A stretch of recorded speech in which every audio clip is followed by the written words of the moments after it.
Hey there, it's Amber from Guidance Through Gaia.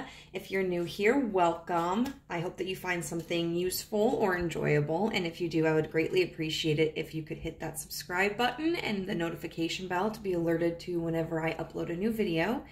If you are a returning viewer, thank you for coming again. I'm so honored to have another opportunity to read for you. I'm also going to plug myself and say that I am open for personal readings. If you are interested, just shoot me an email at guidancethroughgaia@gmail.com. The email is also listed below in the description box if you need a reminder. So today what we're going to be looking at is, why do they like you? So this is open to any kind of connection. But you may be in a circumstance where you're feeling insecure, or maybe it seems like there are incompatibilities, but there's also this kind of connection that you feel with this person. So you might just be kind of curious, like, what is it about me that they enjoy? And how we're going to be viewing that is we're going to use tarot to look at kind of what the relationship looks like, where you may be experiencing these insecurities, or where you may see incompatibilities in the connection. And then we're going to be using these pre-shuffled oracle cards to look at what it is about you that this person likes. Finally, we're also going to be looking at some guidance from the universe as to like how you can kind of nurture yourself or this connection. We have three groups here. We have group one with this, I don't know if it's a crow or a raven. I am so sorry. I should know this by now, but I'm always confused with crows and ravens, just like with like alligators and crocodiles. I'm not good with that. Group number two is with this snake. And group number three is with the, like the steer skull. And so go ahead, choose as many piles or as few piles as you like, and I will see you there. Bye. Hello to all my pile ones who chose this beautiful crow or raven, because I can't identify it. Right now, what we're going to do is we're going to put these cards aside, and we are going to be using tarot to look into the kind of relationship with the person that you're inquiring about. Before we begin looking into like why it is that they like you. And I think this will just kind of help me understand the situation a little bit better, but also help you understand like if this pile is going to be one that you feel fits for your situation. So let's get started. Universe, what is the connection between group one and their person? What's their relationship? What is their connection? So we have the world in reverse with the moon in reverse. Okay.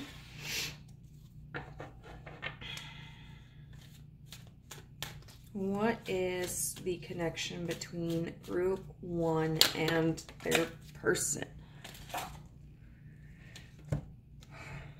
The Eight of Cups in reverse. So far this already gives me an idea that this relationship may be something where you have experienced a lot of difficulties. We have the world in reverse, which to me signifies that this connection may be experiencing a repetitive cycle, or it may be reminiscent of other connections that you've had and therefore be a continuation of a cycle. The moon in reverse, I'm interested to see what more we get with that. But there's like this, the moon can be about intuition and psychic abilities and connection to spirit, or it can be about like illusions and confusion. So in reverse, it can be about feeling maybe like a blockage, a disconnect between yourself and your higher understanding or your connection with the universe, or it can talk about like secrets coming to light, truths being revealed. Then we've got the Eight of Cups, which is a refusal to walk away from a situation. It's a very stubborn energy. It's a very attached energy where maybe it seems like things aren't sustainable in the long run, but holding on to it with the hopes that like maybe we're wrong, or maybe things will work out later on, or even sometimes not necessarily having a conscious understanding of why we can't walk away from something, but just feeling this immense attachment to it, always being drawn back to it. So let's get some more cards. We've got the Six of Pentacles.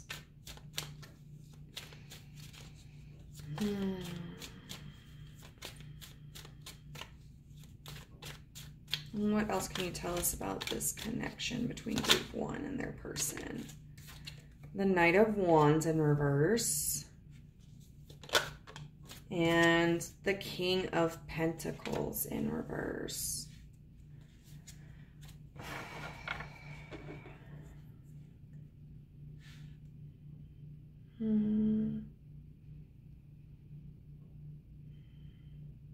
There is a lot of instability here. It's interesting that the only upright card that we have is the Six of Pentacles, which talks about like an exchange of services. And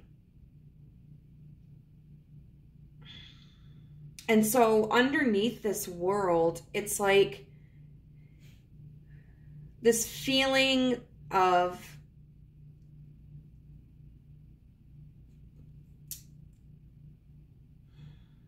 the act of giving to this connection isn't completed.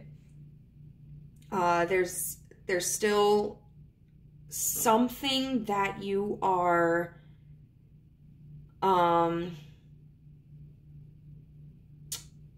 providing in this connection, whether it's in a physical sense, a mental sense, a financial sense, an energetic sense. We've got the Knight of Wands in reverse. The Knight of Wands in reverse, the Knight of Wands is already somebody who's kind of unpredictable. There's somebody who's very passionate, and they can come and go in a flash.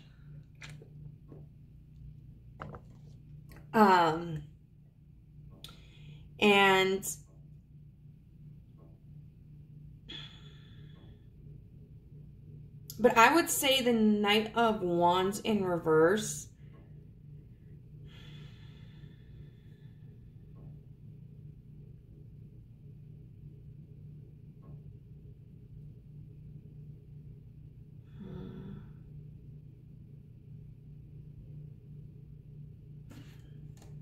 it could be somebody that like is withholding their passions, refusing to move forward because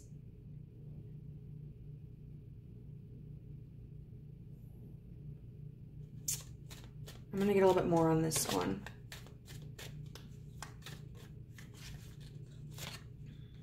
The Sun in reverse.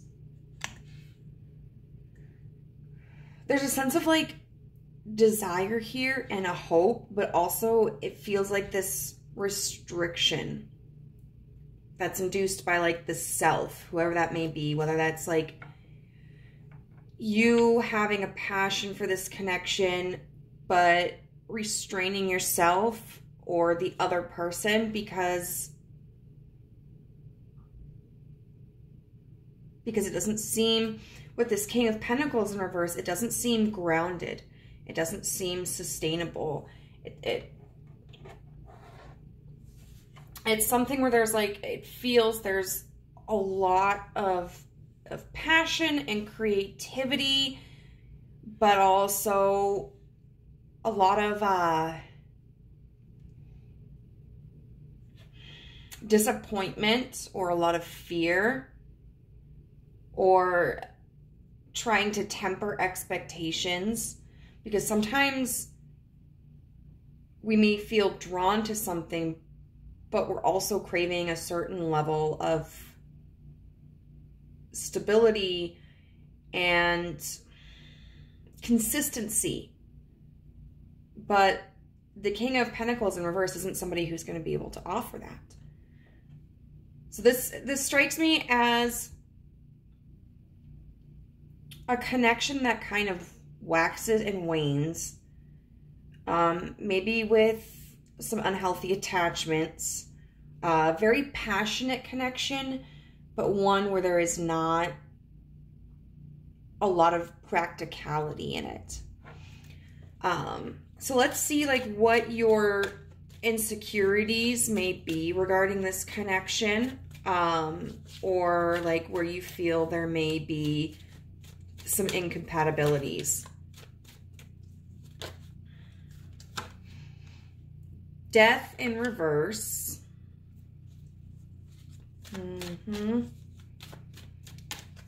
What? Okay. The King of Swords in reverse. And then the Wheel of Fortune.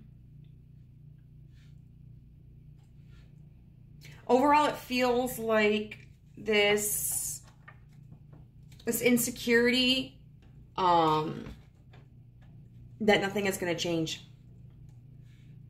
And there's whoever is this King of Swords in reverse, that this person is just completely cut off. That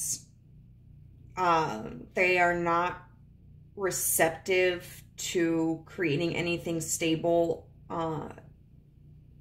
That, you know, when we look at the Six of Pentacles, we typically think of, as I said, an exchange of goods.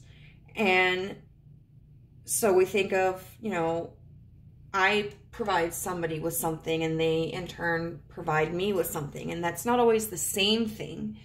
You know, you might be able to offer someone some financial security in a connection, and then they in turn might be more of like a capable in providing emotional security.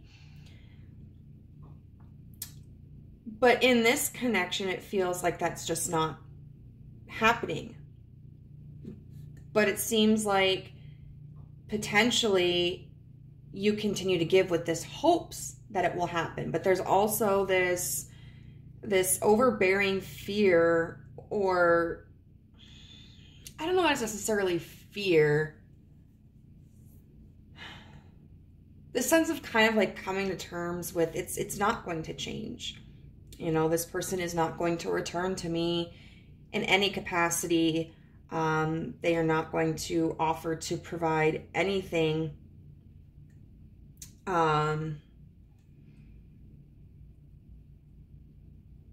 This person is very closed off. And it almost, with this Wheel of Fortune, it's almost just kind of like, you know, this is just the way that it is. And there's nothing that I can do about it. If it's, whether it's like you feel that this is a connection where this cycle was intended for you to experience, or whether you feel like, you know, you've done everything that you could, and now it's just kind of up to the other person and to the universe. There's just this kind of sense of knowing that you need to release control over this situation and just kind of let things be as they are.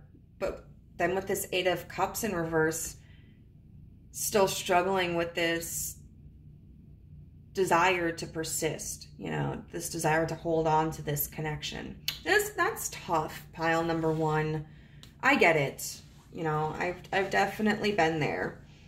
So now we're going to see like why this person likes you, because I can totally understand why, looking at this relationship and looking at the concerns here, you may feel that this person doesn't value you, or may not care about you, may not be considerate of you. But just because a person, I mean, like, we definitely want to believe a person's actions over their words if the actions and words are inconsistent. But that being said, just because somebody may not be able to show up for you doesn't mean that they don't care about you or that they don't value you. It may just mean that they don't have the resources or the maturity to invest in you. But that's not necessarily a reflection of how they feel about you. That also being said, it does present to you an opportunity to make the decision, like, is this a connection that I'm going to continue investing in? Because yes, they may care about me, but they aren't willing to offer anything into this connection. Those are two totally different situations. Somebody being able to care about you and somebody being able to offer you something. So let's look at why they like you. We have number 5 with Leo. We have number 1 with protection. You got quite a few cards. We've got number 43 with shadow. We have, sorry, I'm probably going to mispronounce this, Rabia, the Queen of Saintly Women. We have this card here, which is called number 3, the Storyteller, as well as this card here, which is number 36, the Loner. So right off the bat, we have a lot of reds and oranges, which to me signifies that this person has a passion for you, but also sees you as somebody very passionate. You may have Leo somewhere in your chart.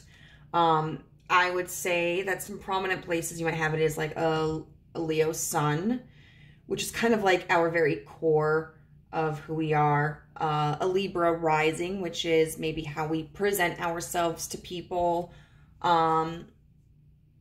A Leo Venus, which would be about like how we handle our relationships, or potentially also a Leo Mercury, which is how we communicate. And with Leo being a fixed sign, a Leo is somebody who is who they are. Like, they are not a person who is going to change for other people. And that doesn't mean that Leos are always necessarily like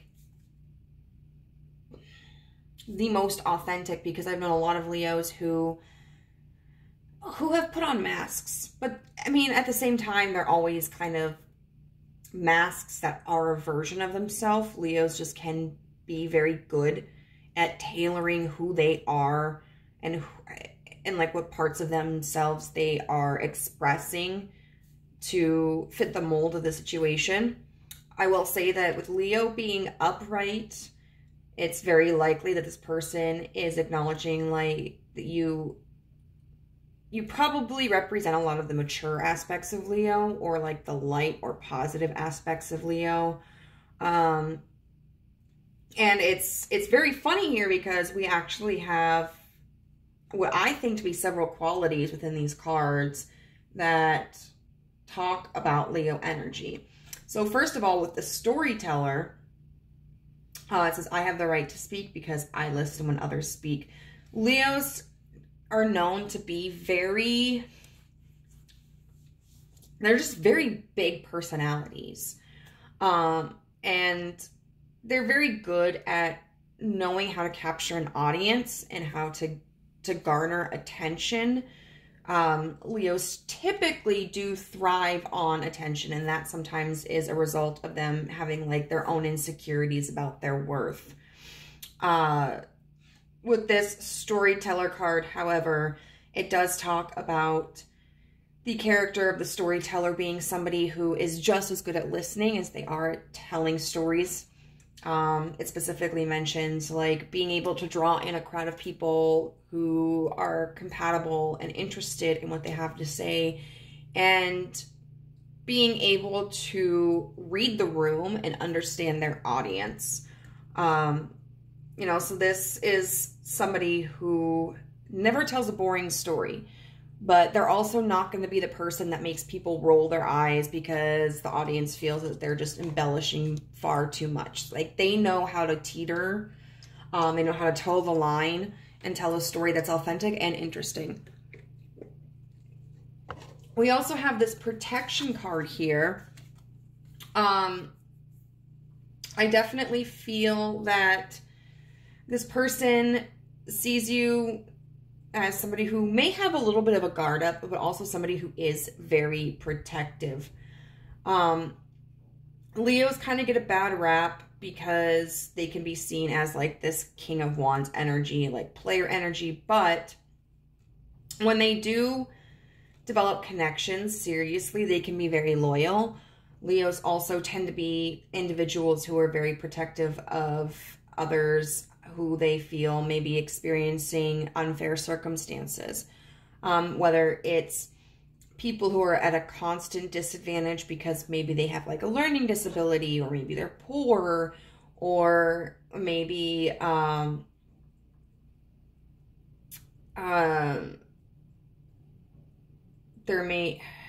they may be just like a vulnerable demographic in the community, like an LGBTQ plus community member, or somebody who maybe even isn't necessarily always at a disadvantage, but is being treated unfairly.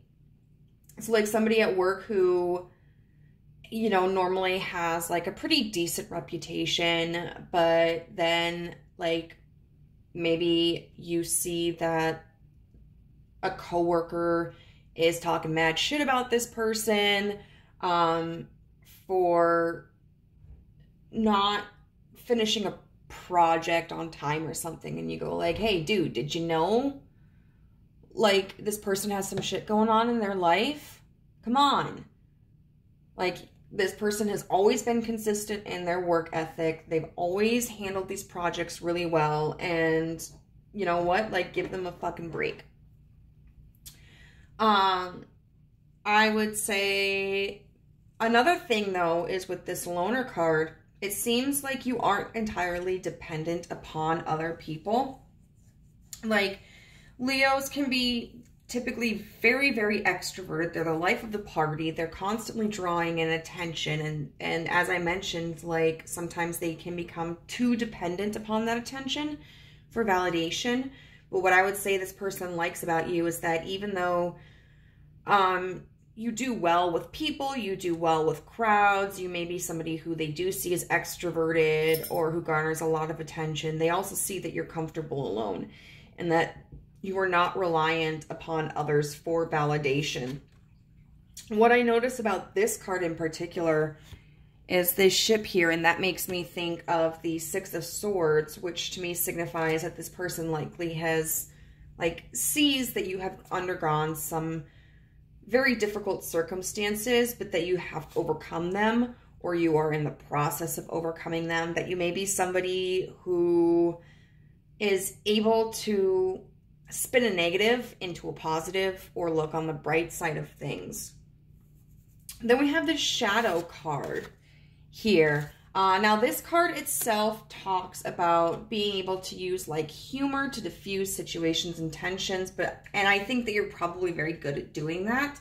But I would also say that there may be parts of yourself that you are still insecure about, that you try to hide from other people, that you're kind of shy opening up for others to see. but this person is somebody that you may have a close enough bond with who has seen potentially some of the darker sides of you, some of your insecurities, or like, you know, if you have a temper that pops up every once in a while, or if you may have, hey, the side to yourself where maybe you're really stubborn and are hyper independent, to a point where it can sometimes present itself negatively. And I think this person like sees those darker sides of you and still loves you for it. Still, you know, they aren't turned away by your shadow aspects. I would say, in fact, it helps them recognize that you're human and that you are flawed, and that it's, you know, this like Six of Swords energy that I was feeling is even more admirable, because it gives them kind of like a bird's eye view of being able to see like, okay, there are still struggles that pile number one has to go through. And like, I know they'll overcome them.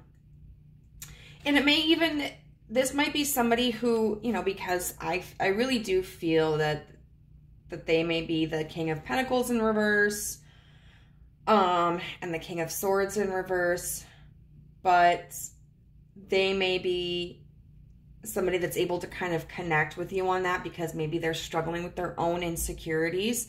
Of course, if this King of Swords energy and this King of Pentacles and in reverse energy is rather you, and you're really closed off to this connection, I think they still see that. And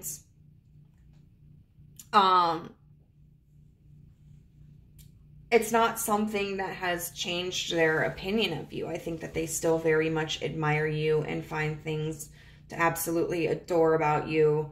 Doesn't mean that it doesn't make this connection difficult for them, but I think they have a certain awareness of like, yeah, you've been through some shit and there's a reason why, like, you're in your shadow aspects within this respect. And then finally we have the Rabia, the Queen of Saintly Women, who says, I am in service of divine love. I move the way love asks me to move. And once again, I really feel that connects with this fixed Leo energy.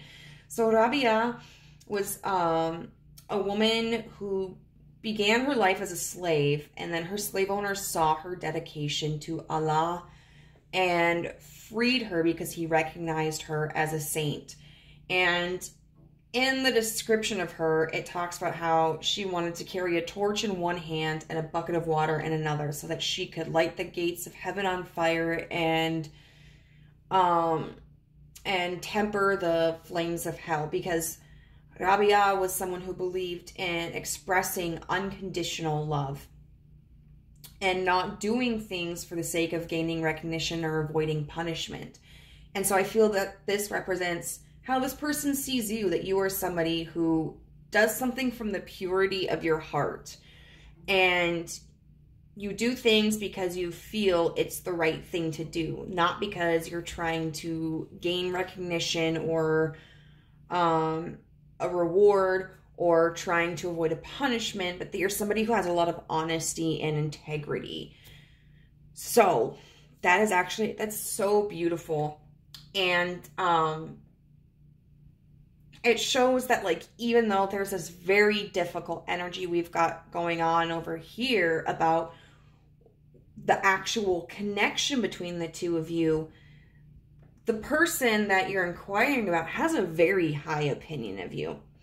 So what I want to do finally is just look at these advice cards from Spirit to see like how you can nurture yourself and or this connection.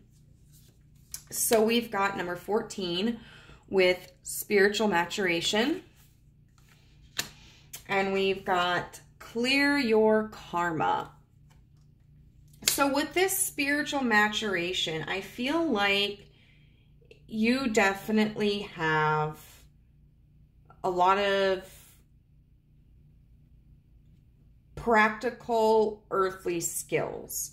You seem to be somebody who is very good at connecting with other people and have a very grounded sense of self. So you may need to be delving more into your spirituality. The interesting thing about this card in particular, though, is it talks about healing your inner divine masculine.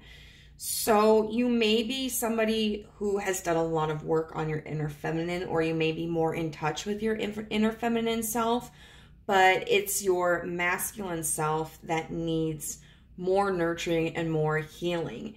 You know, you care about people and you care about yourself.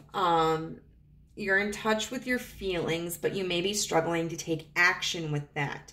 So by nurturing your inner masculine, you're giving yourself the safe space to apply what it is that you know and what you feel. And then we have clear your karma. Now this makes me think of like the Justice card. It also makes me think of Libra. One thing, it talks about like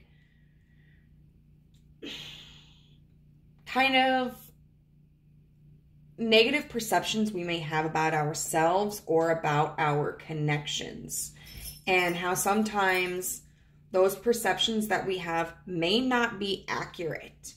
So this card actually, all of these cards focus on connecting with a chakra, but this extends beyond the chakras that, you know, we focus on, like, you know, the root, the sacral, the heart, the solar plexus, the third eye, and the crown. This actually goes higher than that. And so for this particular card, what we're looking at is called the Soul Star, which is known as the Merkaba. And it says it is one of the higher chakras that become accessible to us when the Kundalini pierces the crown chakra and opens up our direct experience of the divine. So once again, you know, we're talking about spirituality. And in regards to relationships, this card specifically talks about, like, you may feel that someone has a negative opinion of you, or you may feel that there is tension between you and another person. And what this card from the book is advising you to do is to actually go and talk with that person about it. Express how you're feeling. And that gives this person an opportunity to provide some clarity on their end.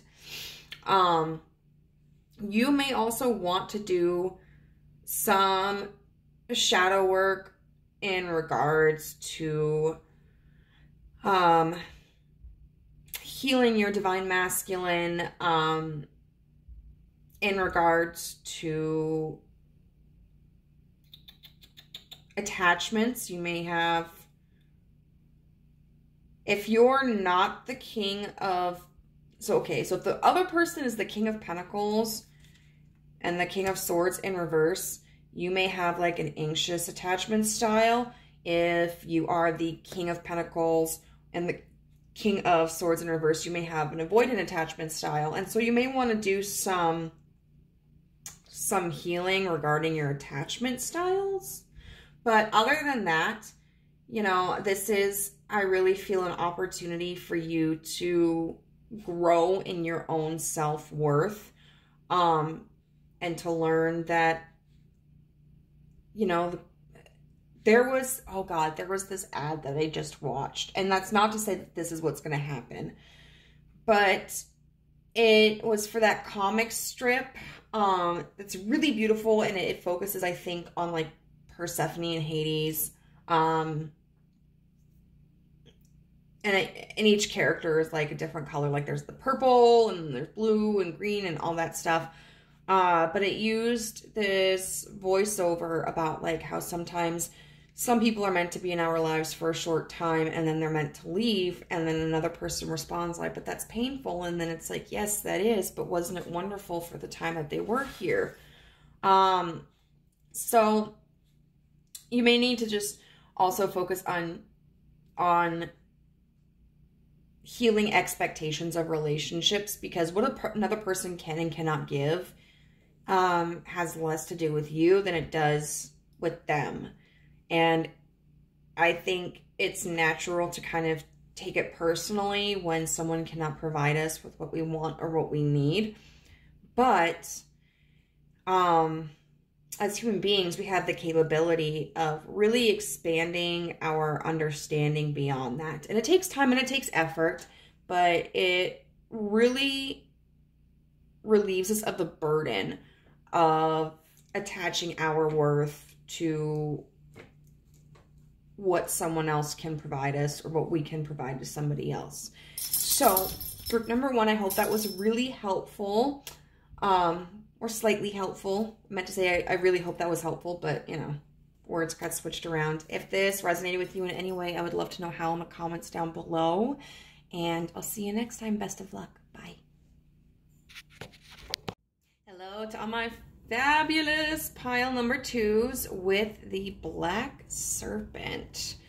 How we're going to get started on this reading of why this person likes you is by using tarot to see what the context of the connection is between the two of you, and then going into like what your insecurities about this connection are, or where you may feel that there are incompatibilities or struggles. Alrighty, pile 1 was very informative, so I'm excited to see where we go with this one, pile 2. So universe, what can you tell us about the connection between pile number 2 and their person? We've got death here with the Emperor. So it seems like there is a change in the connection. Maybe one that you hadn't anticipated. Then we've got the World in reverse. And with the Emperor being here, there's some kind of authority that's being established. The Ace of Pentacles in reverse. What else can you tell us about the connection between group number 1 and their person? The Page of Pentacles in reverse. And then final card, please, Spirit.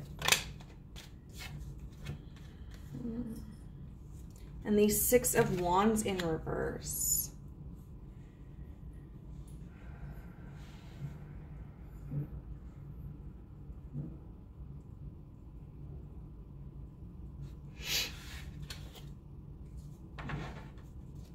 Okay.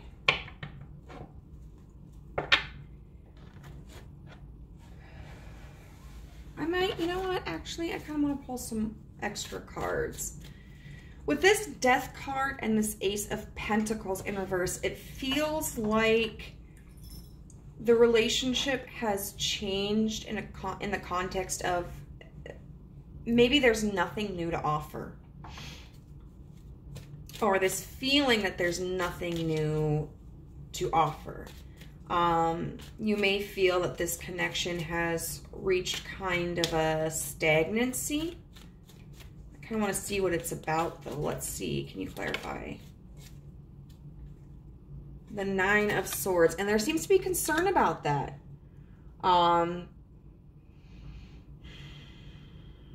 It looks like you are looking for growth in this connection, but that there's this fear, this anxiety that there's nothing new to be gained.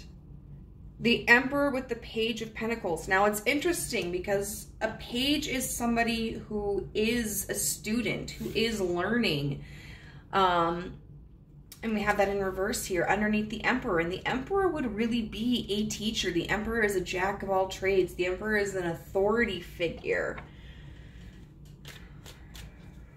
Can we clarify the energy between the Emperor and the Page of Pentacles in reverse? We have the Magician.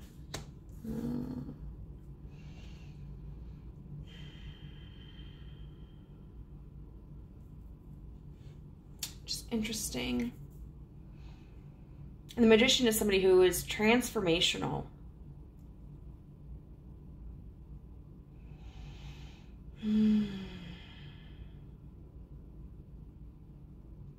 I feel like maybe this energy is in regards to you feel as if, because I feel like this Emperor energy represents you.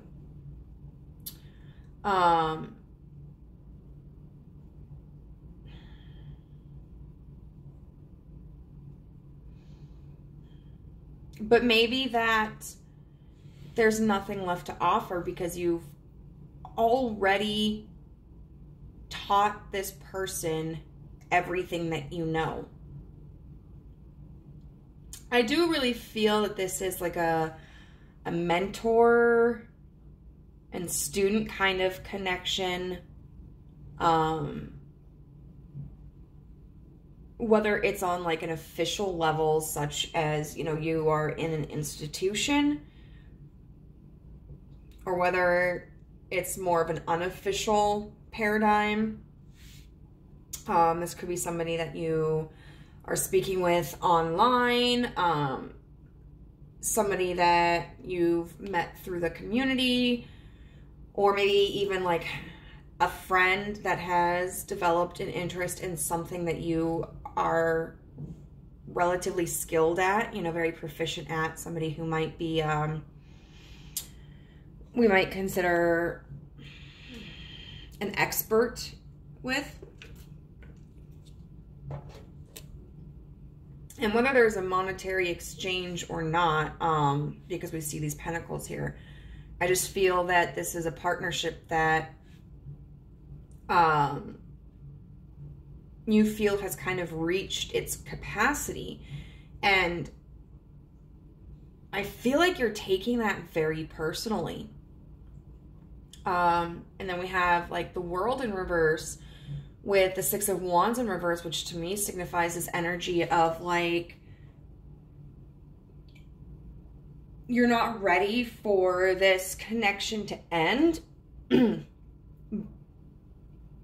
Or you feel like there are things that are left unfinished and you don't feel that, you know, you are, that you,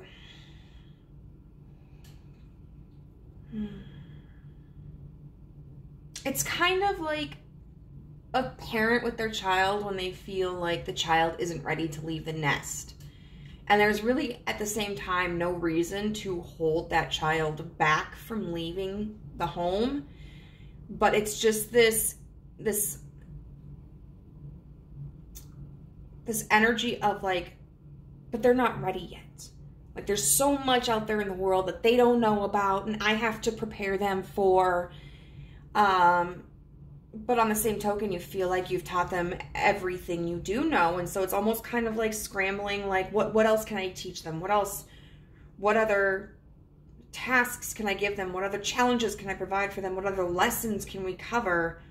Because I really feel that you aren't ready to send this person out into this field, whatever it may be, as an independent person, as opposed to like a student of yours. And that may be because you actually feel like they aren't ready. It may also be because you may not be ready to step down as a teacher, you know. So we're going to look at what you feel, like what your insecurities about this connection are, or like where you feel the incompatibilities may be, or challenges.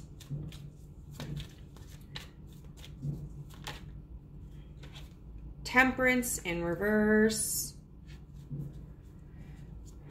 Which is interesting, especially with like this card. Because this card, Temperance is about moderation, but this card specifically always makes me think of spirituality. And so it's like,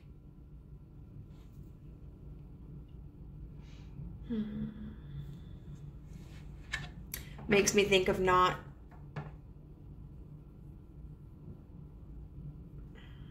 well, I'll continue. I know what I want to say, but I don't know how to say it. All right, what else can you tell us, universe, about the insecurities or challenges or incompatibilities, pile 1. Justice in reverse. I feel like pile 2 so far has more major arcana cards than pile 1, which is just something to note. And then what else can you tell us? The 2 of Pentacles in reverse.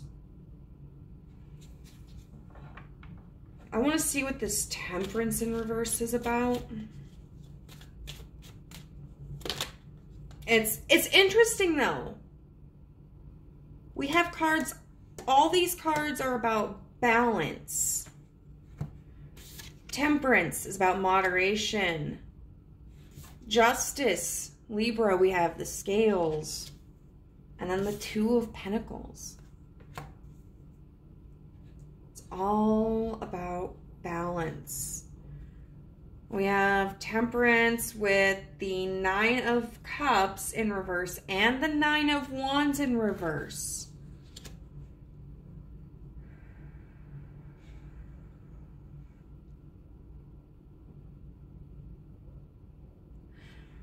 So where I feel you may experience a struggle in this connection is just feeling that the other person doesn't have all of the resources. And that there's going to be lack in some department when they begin down the path for themselves.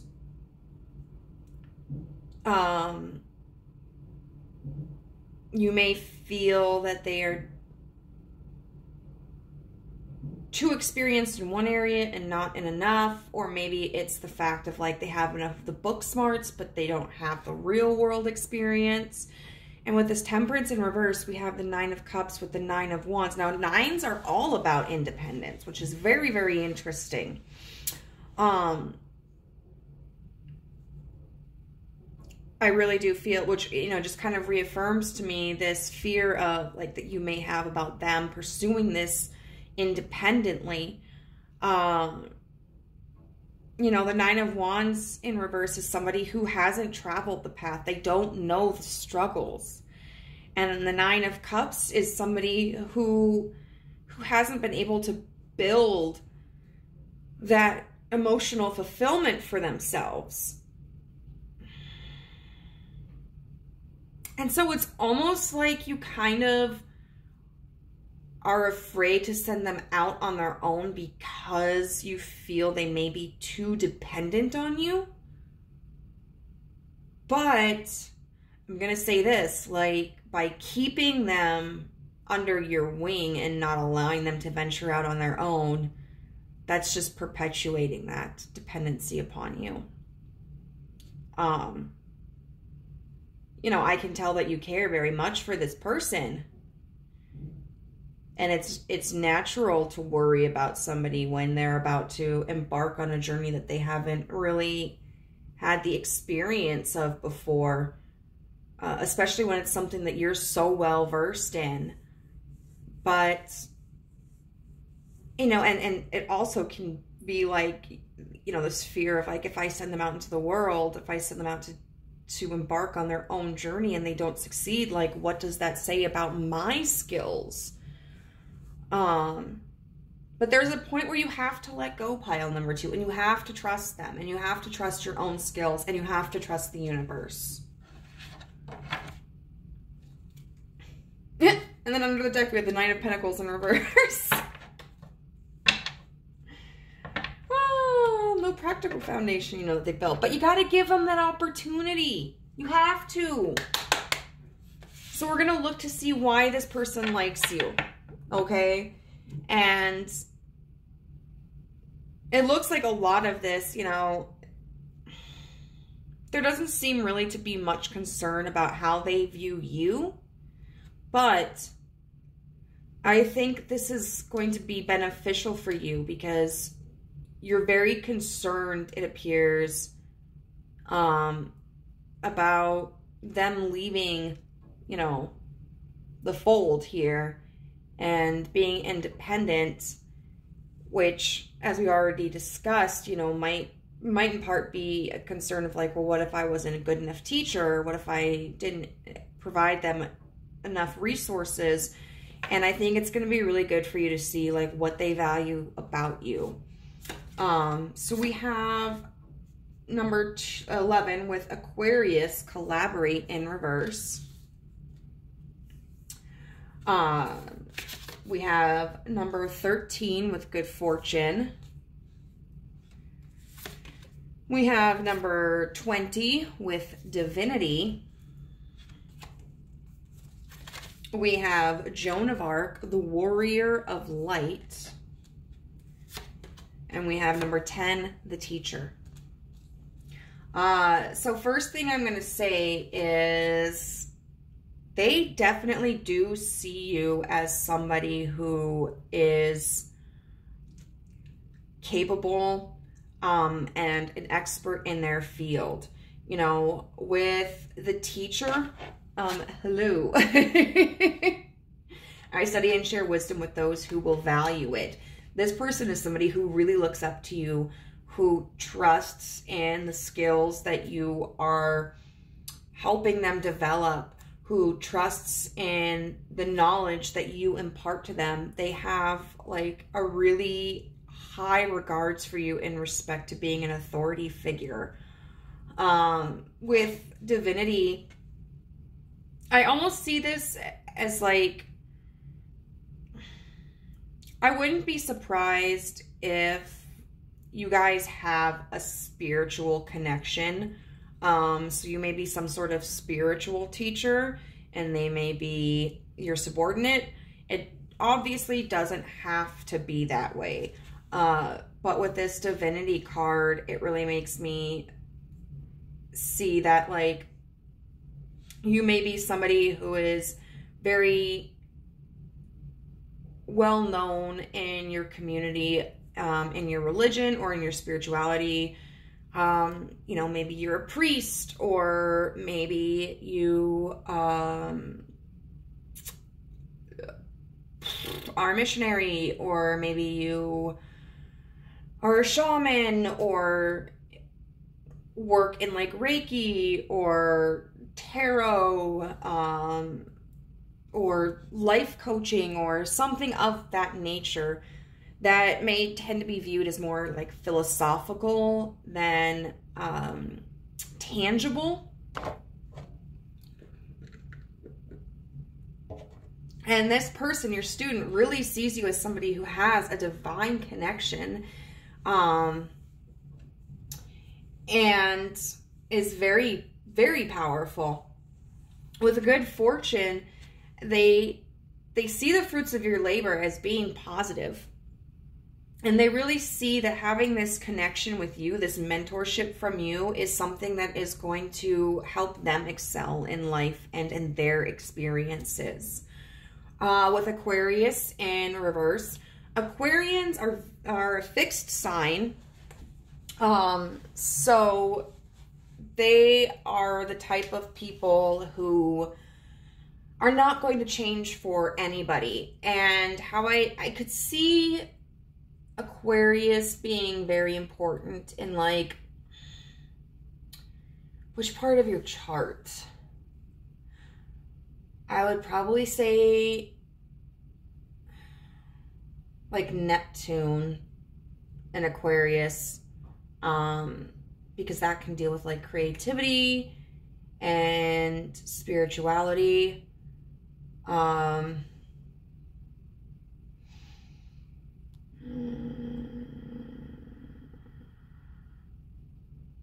What else?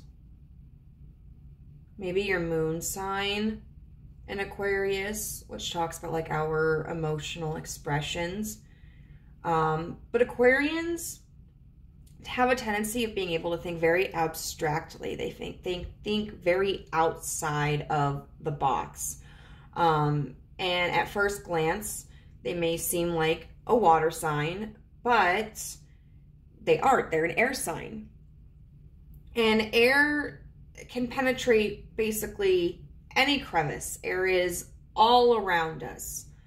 And, you know, it's I think it's considered the fastest moving element in the 4 elements. You know, we have air, earth, water, and fire.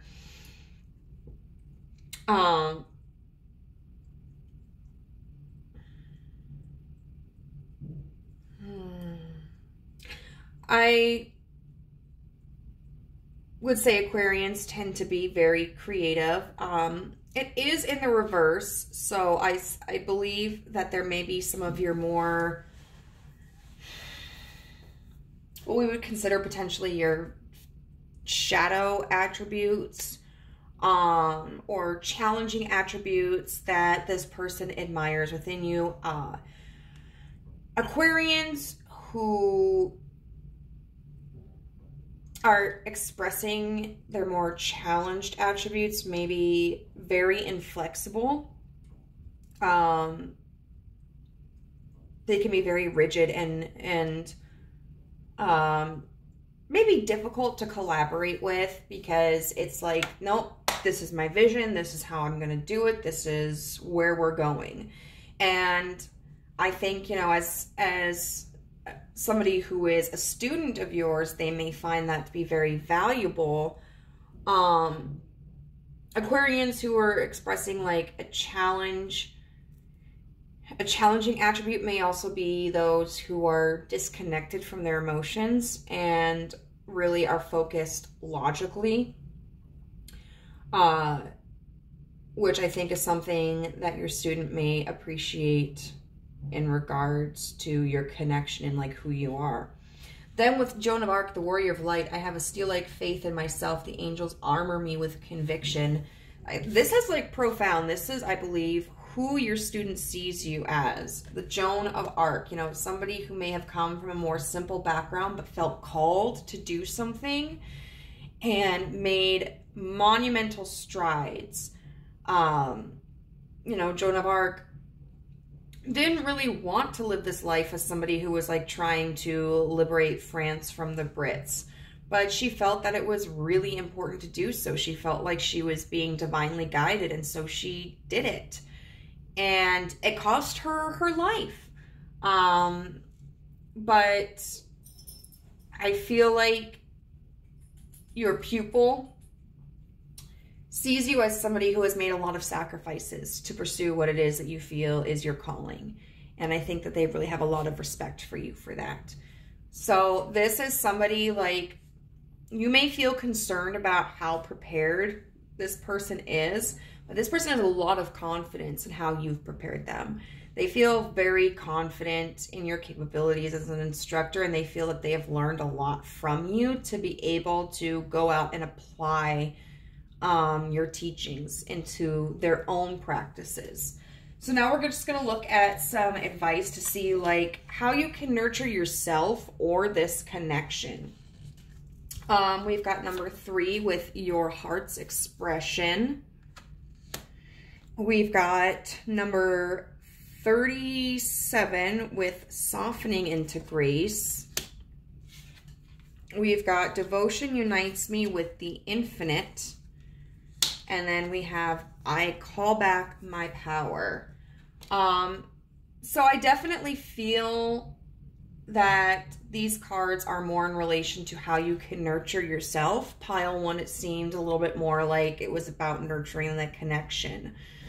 With your heart's expression and softening into grace, I feel like that's tapping into this Aquarius in reverse. Where we talked about like how Aquarians who may be expressing challenging attributes of that sign can be disconnected emotionally. But I feel like the universe is really calling for you to get in touch with your emotions. You know, make sure that your actions are in alignment with like what it is that you feel called to do in your life, and also provide yourself some grace. You know, understand that you are human, and even when you excel in a certain field, even when you are considered like an expert in a certain field, there are always ways in which we can improve and we can make mistakes. I mean, mistakes can happen because, you know, maybe we're tired, or maybe we've got something on our mind, like there's a stressor that's present in our lives that's kind of taking our mental energy from us. Mistakes can happen, or challenges can occur because, you know, maybe we may be collaborating with somebody who has a different learning style than we're accustomed to. So we may have to find a different way to connect with that person, to teach them. Or there may be like a personality clash. And oftentimes there are new things to learn within our fields. And you know, it's going to be very rare when you're working in a field and there's not more to learn about it, you know. And so I think the universe is really just calling for you to be honest with yourself. Allow yourself to feel your emotions. Like, create that connection between you and your heart space again. And then really giving yourself a break. You know, there's this feeling of like, you know, have I done enough? Is this person going to be okay? Yes, you've done great. Cut yourself some slack. Relax, breathe. And then we've got the devotion unites me with the infinite, and I call back my power. So I call back my power relates to the sacral chakra, and that's about your confidence.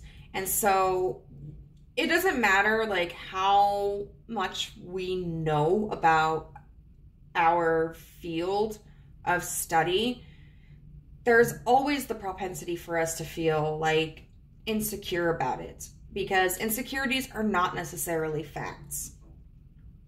So this is really a time for you to focus on nurturing your sacral chakra and your sense of security and your confidence. Also, with this devotion unites me with the infinite. This relates to the Kundalini, and let's see what it says about that. Let's see.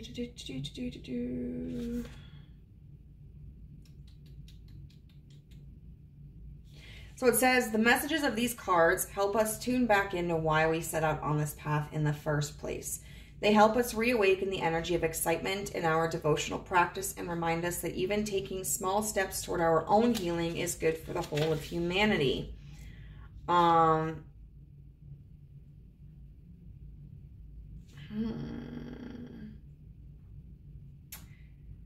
Says, today the universe is giving thanks for your gratitude and love. It doesn't seek your devotion, but knows that allows you to unite with the infinite presence within, and that's the energy that can move mountains. Whatever you are focusing your energy on currently is supporting the expansion of your soul. The dedication that you are pouring into your projects is powerful and magnetic. When you are in this ecstatic, focused state, you are aligned to the highest vibrations and will receive divine transmissions that will take you forward. My dedication is supported by the universe. You may feel like you've kind of lost the spark for this, which can go in a line up with this Heart's Expression card. You may have kind of lost the excitement or the passion or your focus. And so the universe is really calling for you to rediscover that. You know, because what you're doing is important.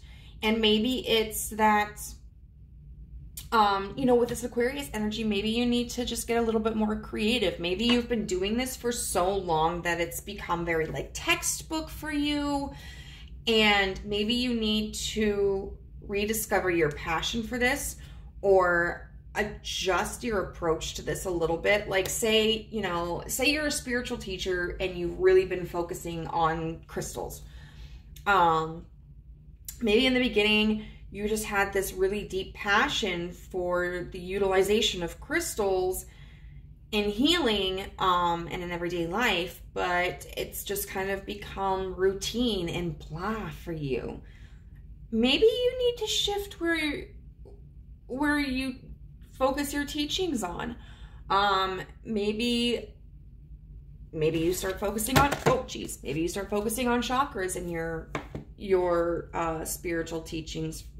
You know, I mean, when we've been doing something for so long, it's very easy for us to lose that passion and that drive and that spark for it. But the universe is saying, like, you know, your techniques are great. Your techniques are fine. Like, there's nothing wrong with techniques. You might just need to change your mindset or to alter your routine so that you can feel empowered in it again. So group number 2, I'm going to leave you here. Let me know if this resonated in the comments down below, and I hope to see you next time. Bye. Hey there, pile 3. This is going to be your reading if you chose this steer skull.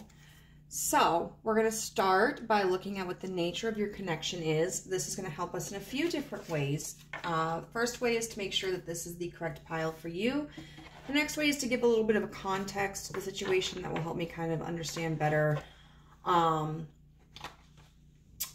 where there may be a concern about why this person likes you, and the context of that. So let's get started. The first 2 piles have been very different, so I'm interested to see what this pile turns into. Spirit, what can you tell us about the connection between group 3 and their person? What is the nature? Okay, so we have Justice in reverse. Okay. What can you tell us about group number 3's connection with their person?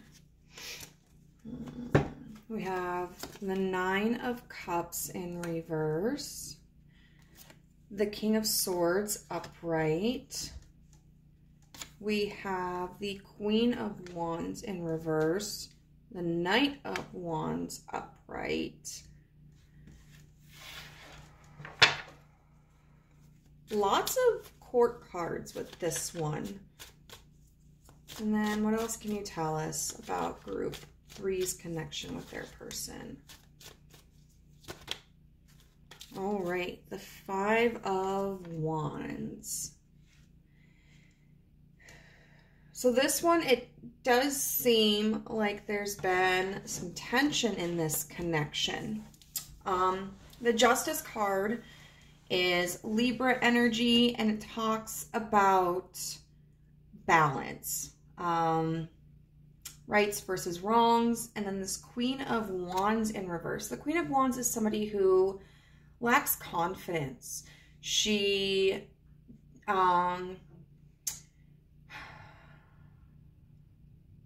may withhold from pursuing her goals because she may believe that she is not worth it or that she is incapable of achieving it. She may feel insecure about how others view her, whether it's view her value, her capabilities, her importance in connections. And so it seems that maybe there was something that occurred in this connection that caused you to lose confidence in yourself overall. We had the 9 of Cups in reverse with the Knight of Wands. And so what this signifies to me is that there's been movement in this connection in an attempt to achieve a sense of happiness and fulfillment. And viewing that sense of happiness and fulfillment as something that is required outside of yourself. And then we have the King of Swords upright with the 5 of Wands. 5 of Wands talks about defensiveness. It talks about combativeness. And the King of Wands, the King of Swords upright is somebody who is going to be communicative, very cerebral, somebody who's going to speak from a place in their mind. It's kind of interesting that we have Justice here with the scales, and then in this depiction of the King of Swords, he has a gavel. So there may be something related to legal issues here. Otherwise, it may just be a sense of justice or right or wrong or practicality. I'm very interested to delve a little bit more into this. So what connects this Justice to the Queen of Wands?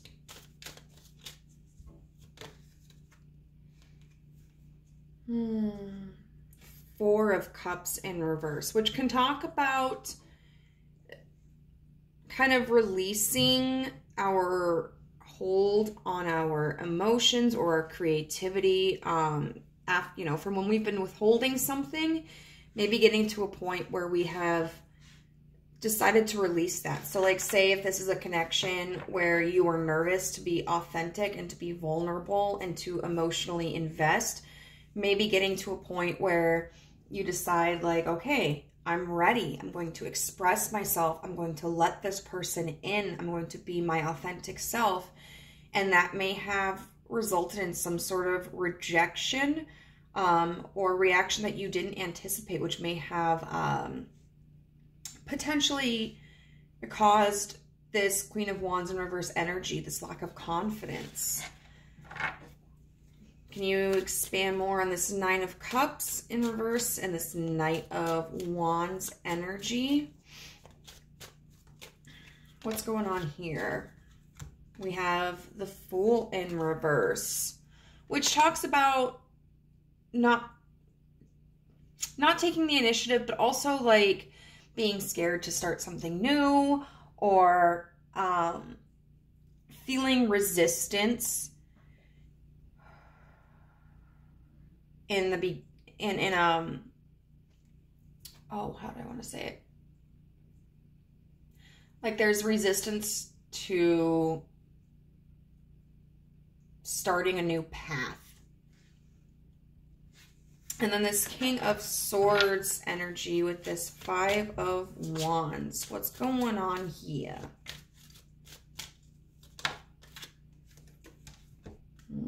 The Hermit in reverse.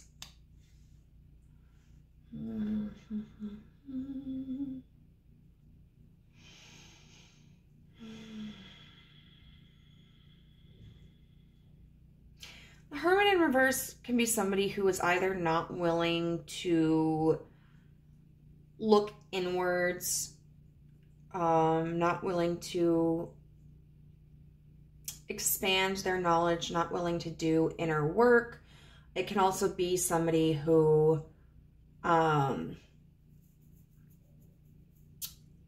has done that and is coming out of that period of time. Somebody who has experienced solitude and is ready to like reintegrate into society, or re-enter or begin a connection.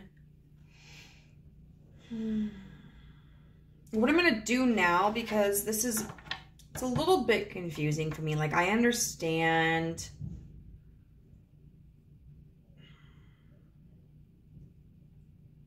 there's an aspect of it I understand. Like, there's this lack of confidence because it feels that you expressed yourself to somebody, or you tried to open up to somebody. But there's been this stall or this resistance to starting something new. And it seems that there's been conflict about that.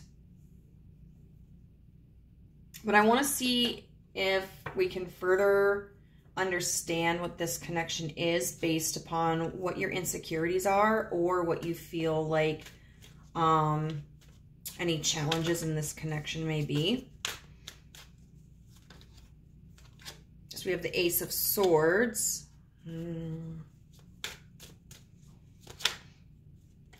The Three of Wands. Okay, what can you tell us? And then the Lovers in reverse.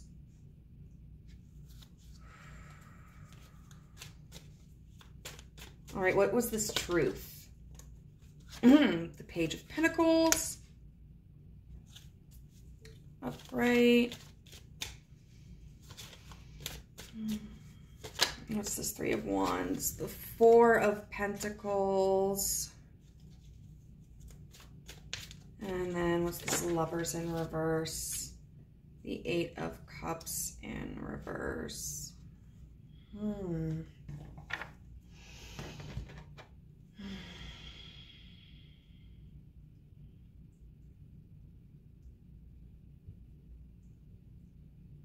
It still seems like a little bit of conflicting or confusing energy.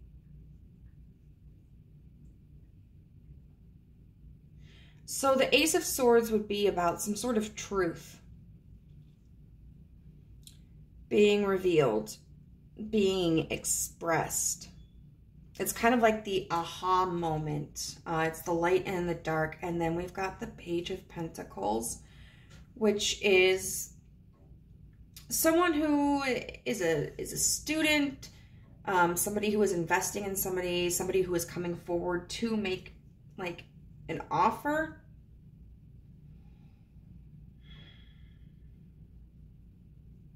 And then we've got the Three of Wands here, which talks about expansion.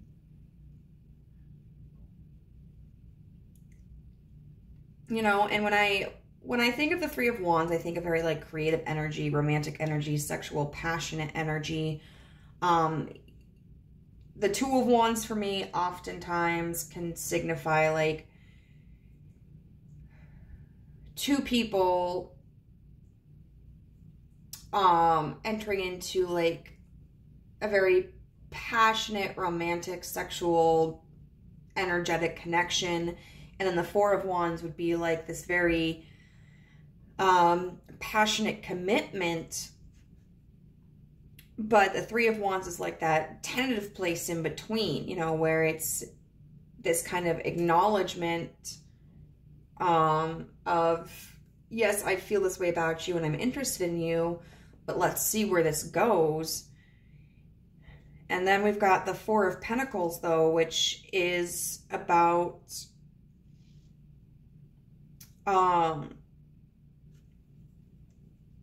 withholding resources. And so it's kind of like the Four of Cups, but, you know, withholding as well. But the Four of Cups is more about like emotional withholding, whereas the Four of Pentacles is more about practical withholding. And then we have the Lovers in reverse with the Eight of Cups in reverse.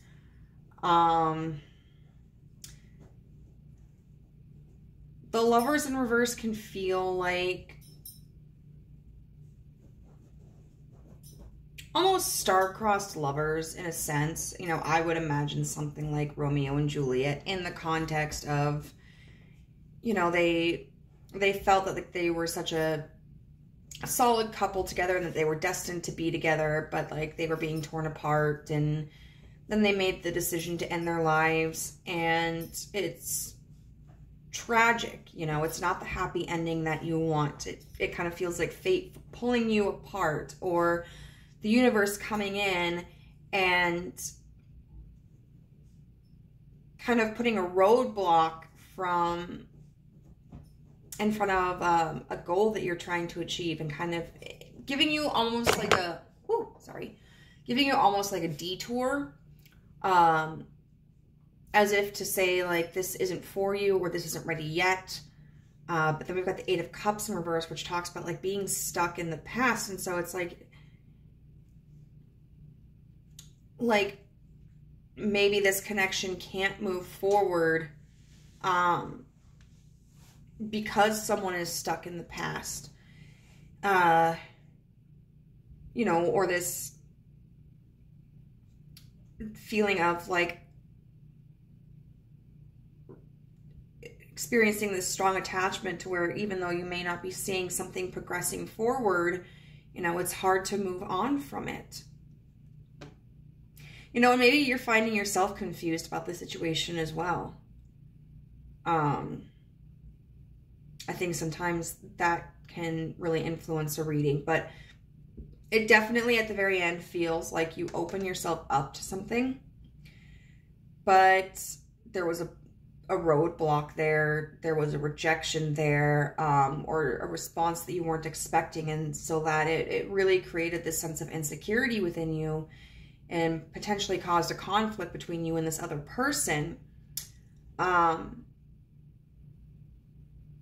so the direction that you want to move forward in isn't something that seems plausible right now.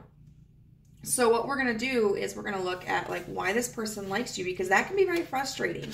You know, if you feel like you have been rejected,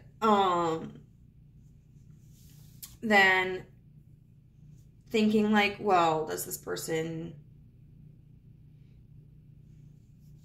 really care for me? Is this person taking me into consideration? This is giving me like very strong pile 1 vibes, and I'm kind of wondering if like the pile 1 and pile 3 are like 2 sides of the same coin. Might be interesting to go check out that pile as well. But we've got number 22 with Mars and motion. We've got number 5 with affluence. We've got white buffalo calf woman with the prophetess of the sacred way. And then we have this lovely card with 52, the dreamer. Affirmation, I pay attention to what my dreams are telling me. So right away, this person does have a very positive opinion of you, which I mean, of course it would be. This is about why they like you. And you are a very driven person. We have Mars here with motion, 22. And so you might be interested to see like what house your Mars is located in. And then like what sign your Mars is in. Mars works best when it's in Aries, which is what Mars rules, or in a sign that is compatible with it, has like the same motivations. So I think like Capricorn is another one that I've read that works really good in Mars placements. And so this person sees you as somebody who is very driven, like you are a go-getter. And this appears to be heavily influenced by what, you know, your ambitions. You know, you're somebody who is able to see what you want in life, and you're not afraid to work towards it. You don't, you know, whether you see something as a challenge or not, it doesn't seem that you look at it as insurmountable. It's very possible that you have a really good understanding of the fact that some goals are going to be more difficult to achieve than others, and that sometimes what it looks like to achieve a goal may be different than what you had originally imagined, but it doesn't seem to be something that gets you down. This Mars is upright, which to me signifies that you are somebody who has, you're expressing the gifts of the Mars traits, that this person isn't seeing too much of like any challenging Mars attributes or any shadow Mars attributes. So I would say you're somebody who is very methodical and balanced. Certainly somebody who's able to stand up for themselves. Hey! And is very much a leader, but not somebody who's like authoritarian or somebody who is going to experience a lot of aggressive like blow-ups. I don't feel like you're somebody who is going to start berating people and becoming violent or anything like that. But this person also notices with this affluence card that it seems not only are you able to move towards the things that you dream of, but that you also accomplish them. And this may be something that the person you're inquiring about hasn't really been able to do for themselves. Maybe they feel that they aren't as driven as you, or that they haven't had as much success as you. And then with this white buffalo calf woman, her statement is, my heart is a compass, the path of love is true balance. Sorry, abundance. And so the story behind the white buffalo calf woman, she is like one of the main cultural prophets of the Lakota people. And there is this legend that says there were two men who left to go find food during this famine. And they happened across the white buffalo calf woman. And the first man approached her with impure intentions, and when he touched her, he was turned to bone and ash. The second man noticed this, and the white buffalo calf woman noticed that he did have pure intentions. And so she told him to, like, gather the tribe, and she would meet with them. And so she taught, oh, let me see if I can find it again. She taught them, I think it's like the seven rights of the Lakota.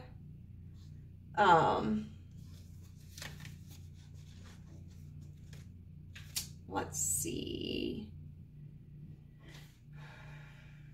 The 7 sacred rites of the Lakota people, including the sacred pipe ceremony that binds men and women together in a circle of love and mutual respect.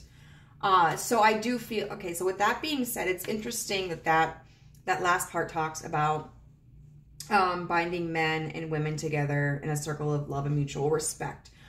So this connection may be with someone who's more of like a counterpart in some way. If we're looking at it in the literal sense, it could be that like you identify as female or male and the person in question identifies as the opposite. It could also be that maybe like you are a student or they are a teacher. It could be that maybe like you are from one racial background, they are another, or you are from a higher socioeconomic status and they are from a lower socioeconomic status, or, you know, whatever you may view as polar opposites, which can sometimes cause that 5 of Wands energy. When people from different backgrounds of some form join together, sometimes it can cause a lot of conflict. Because we may see the differences and at times view them as threats instead of seeing them as complementary to, you know, our existence, and noticing that we are also very similar. But I think that does show that, like, whatever opposite this person embodies with you, they do have a lot of respect for you. That may not be something that you're seeing at this point in time. But the thing with the white buffalo calf woman is she teaches us that we don't have to fight for what we want. You know, this 5 of Wands energy. We don't have to fight for what we need to survive. We just have to trust that we're going to receive it. And I know, like, in a practical sense, sometimes it's not accurate. Like, if somebody is extremely poor, they may have to be very cautious with their finances and work multiple jobs. And I mean, that is, I would say, a form of fighting for what they need. But on the same token, you know, maybe because they have connections to like their church or their religious facilities or like their community where they have these natural bonds with people, the people around them may be more likely to be like, hey, you know, would you like to come over for dinner? Or we were cleaning out our pantry and these are items that we're not going to use. Or, you know, like there are food pantries and stuff that you can go to, or other assistive programs. So that may alleviate some of the battle that that person has to go through in order to receive what it is that they need. But with the white buffalo woman, it talks about when we join our heart's longing with action, which Hey, we got the dreamer with motion.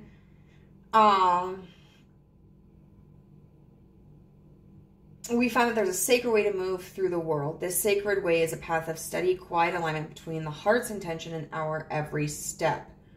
The white buffalo calf woman is a sacred prophetic sign that we can receive what we need without fighting for it or trying to secure it through manipulation. When prayer joins right action, when we move from the intention of creating only more love, then abundance is inevitable. And so it does seem that this person views you as somebody who has pure intentions and somebody who, because they act out of pure intentions, really attracts what it is that they need. What we're going to look at now is the universe's guidance on how to nurture yourself or this connection. So one thing I do want to say with that is you may need to look at what your intentions with this person are, or what it is that you are trying to provide for yourself, because if you're having to kind of fight for this person to provide something for you or to nurture something for you, that may be an indication that they can't provide that at this point in time or at all. And so you may need to redirect your vision and your action in another direction. But we have number 40 here with rest your mind. We also have I was called here on a mission. And we have your sensitivity is a gift. Okay, so first of all, it does seem like with this rest your mind card, the universe is calling for you to kind of put down this Five of Wands energy and not to take whatever the situation is so personally. If there is something that you're really desiring, something that you feel is missing from your life, really tune in with yourself. See if there's an area in which maybe you could provide that for yourself, but also just kind of trust that as you move through life and you pursue your dreams and your goals and you act from a place of love and compassion towards others and yourself, that you will just naturally draw this energy in. I was called here on a mission, so I'm going to be point blank. I do not believe in the concept of star seeds, but I just feel really called to point this out. Like, that's what this makes me think of, because we've got this star right here. It seems like it's plummeting to Earth. So you may be somebody who identifies as a star seed, and this may be confirmation for you. And I will also say that just because I don't believe in the concept of star seeds doesn't mean that it doesn't exist. I'm just one person with one interpretation of the world. And that does not mean my interpretation is right. This is also related to one of those chakras that I really don't understand. Like, so this book encompasses all these different chakras, and it talks about the main chakras that we have, but it also delves into different ones. Let's see, 128.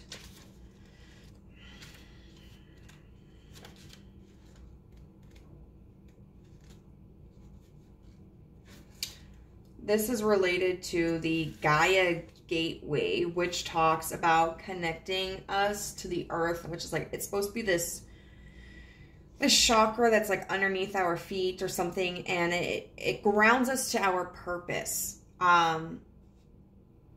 So whatever this connection is, this may be triggering a wound in you about your purpose. And maybe this might be because you could potentially be so used to achieving whatever it is that you set your mind to, and then this connection with this person, whatever it may be, is blocked. And so you may be worried about your ability to manifest, about your ability to accomplish, because the Queen of Wands upright is somebody who can manifest. She's like, girl, I don't need to worry. Like, I tell the universe what I want and it comes to me. Like, I attract, I do not chase. And so you may be worried about your own capabilities or your own worth. And it's something that you may have always kind of been worried about, but you know, when you're not experiencing any pushback from the universe or from other people, and you're, you know, you're continuously seeing success, it may be a worry that you don't have to confront at that time.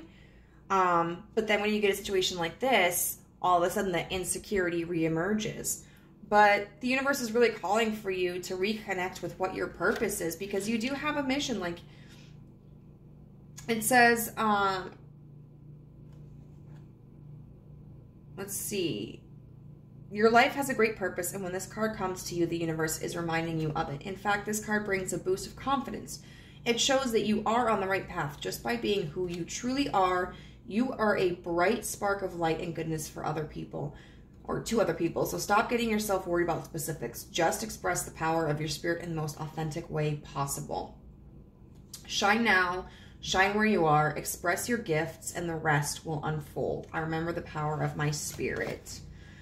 And then your sensitivity is a gift. So even though I don't believe in star seeds, I do know that one alleged indicator of being a star seed is somebody who is really sensitive.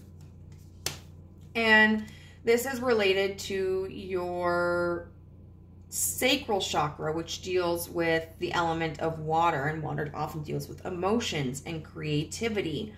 And when we're feeling rejected or hopeless or confused, sometimes it's very easy for us to remove like our emotions or to kind of block our creativity. I would say, you know, just as a means of protecting ourselves. But the universe is saying, like, you don't need to harden your heart. Absolutely do not do that, because your sensitivity is part of your mission. It's part of what makes you who you are. And in fact, I would say that, like, maybe you need to do some work on your inner, like, your feminine healing. With this Mars card and the affluence and everything, you may be very in your masculine energy right now, which is great. Like, you know, with this dreamer card, like, a person can dream all they want, but if they aren't taking the necessary actions towards their dreams, they're probably not going to get anywhere with it. You know, the Lord helps them, like the Lord helps those who help themselves kind of energy. And it's not that you necessarily have to fight for it. Remember with this Calf Woman card, where she says, like, we don't have to fight for what we need, but we still need to take some kind of action. I think what's also interesting is that we have these pearls right here. And I didn't show you the front of this card, I don't think. But on this one, we have pearls right here on this woman's wrist. And it talks about it in the book, you know. And so we've got an oyster here who's experienced agitation because of a grain of sand that is rubbing against it on the inside. So what it does is it coats it to make it smooth and therefore less irritating, and it's created something beautiful. So maybe you need to work on whatever it is that's irritating you or that's causing that insecurity, so that you can heal that wound and create something beautiful from it. And also we've got this lotus flower here, which talks about, like, growing from painful experiences. You know, lotus flowers grow in environments that are really muddy, that we wouldn't expect something so beautiful and wonderful to come from. They grow, I think they come out at night and then, like, kind of fold back into themselves when the daylight comes. And so it's this really lovely sight, and a scenery that would otherwise seem kind of dull and bleak. And I think that shows that you have the potential to grow very strong from this connection, and also from really facing your struggles and your insecurities. So group number 3, I hope that this was useful for you. If it was, please let me know in the comments down below, and I'll see you next time.